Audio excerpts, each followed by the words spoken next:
Bog' tumani davlat xizmatlari markazi sho'ba mudiri Husniddin Hasanov studiyamizni navbatdagi mehmonlari. Assalomu alaykum. Sizni ko'rib turganimizdan Studiyamizda xursandmiz. xush ko'rdik.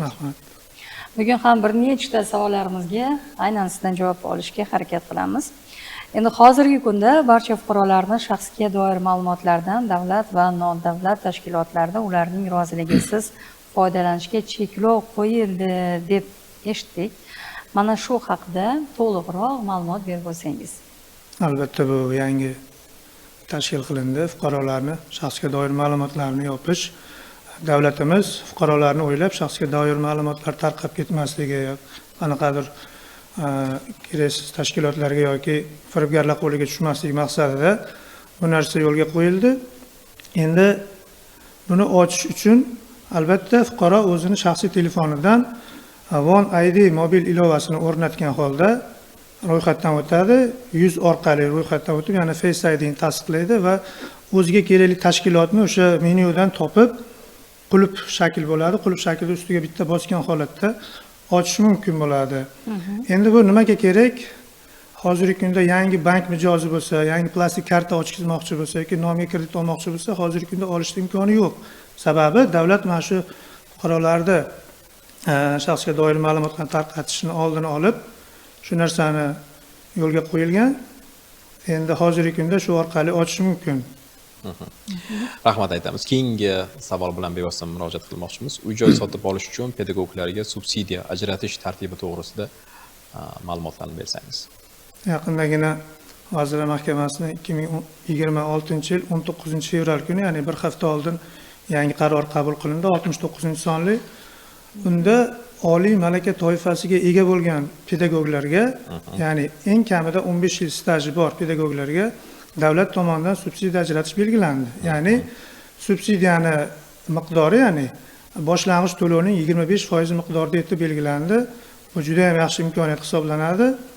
Endi albatta qachon yo'lga qo'yildi degan savolga, bu 2026-yildan boshlab amalda qo'llaniladi. Hozircha subsidiya arizalar qabul qilish boshlangani yo'q. Boshlanganda fuqarolar bevosita istagan davlat xizmatlari markazlariga murojaat qiladi yoki yagona interaktiv davlat xizmatlari portali, ya'ni xalq tilida MyGov deydi. MyGovdan ro'yxatdan o'tib bevosita topshirib ko'rishlari mumkin. Endi bu subsidiyani o'ziga yarasha mezonlari bor albatta. Oylik maoshlari ko'riladi, nomida uy-joy mavjud yoki mavjud emasligi. Keyin albatta subsidiya yutgandan keyin bu aniq, demak subsidiya oladi degani emas. Subsidiyaga hujjat topshirib ko'radi, onlayn yoki davlat xizmatlari markazi orqali. Qanchadir muddatdan keyin tegishli tashkilot tomonidan xulosa beriladi. Siz subsidiyaga loyiq topildingiz deb. Undan keyin albatta uy olishi mumkin deb hisoblaydi ba'zi birovlar. Aslida undan keyin bank uni kredit salbiy tarixga ega bo'lmasligi kerak. Salbiy kredit tarixga ega bo'lmasligi kerak, shundan keyin subsidiya ajratilishi mumkin. Hisob varag'iga davlat tomonidan o'sha to'lovning 25% oldindan tushirib beriladi. Juda yaxshi. Va mana shu jarayonlarda hozirgi kunda xususiy demak oliygohlarda yoki xususiy bir ta'lim markazlarida ishlayotgan pedagoglar ham bor.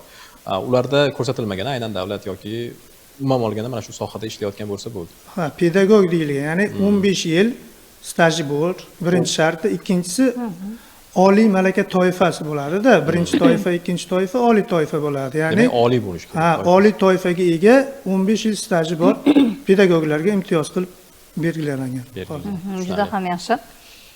Doimiy teletomoshabinlarimiz, radio muxlislarimizdan bizga savollar kelib tushadi va mana shu huquqiy mavzudagi savollarga biz mutaxassislardan har doim javob olishga harakat qilamiz. Mana shunday savollardan biri bilan murojaat etmoqchiman.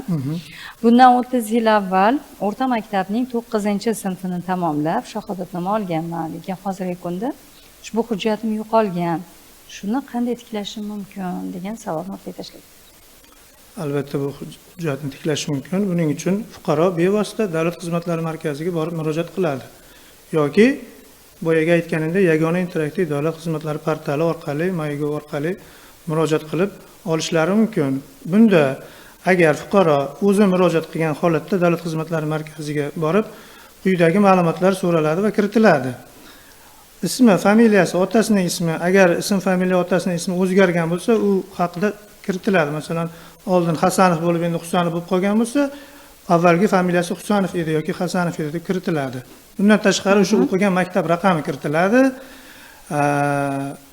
Maktab raqami kiritiladi, o'sha maktab joylashgan hudud kiritiladi va o'qishni nechinchi sinfni tamomlagani kiritiladi. Kimgadir masalan 11-sinfni shahodatnomasi kerak bo'ladi, kimgadir 9-sinfni shahodatnomasi. Bu savol bergan fuqaroda o'sha 9-sinfni bitirib shahodatnomani yo'qotgan. Buni tiklash mumkin. O'sha boyaga aytganimizdek tiklash muddati, ya'ni arizani ko'rib chiqish muddati 5 ish kuni etib belgilangan bo'lib, qo'shimcha o'rganish talab qilingan hollarda yana 5 kunga qo'shilishi mumkin, ya'ni jami bo'lib 10 ish kuniga surilishi mumkin.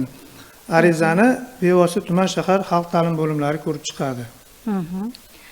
Yana mana shunday savollardan bizga muxlislarimiz taqdim etishgan.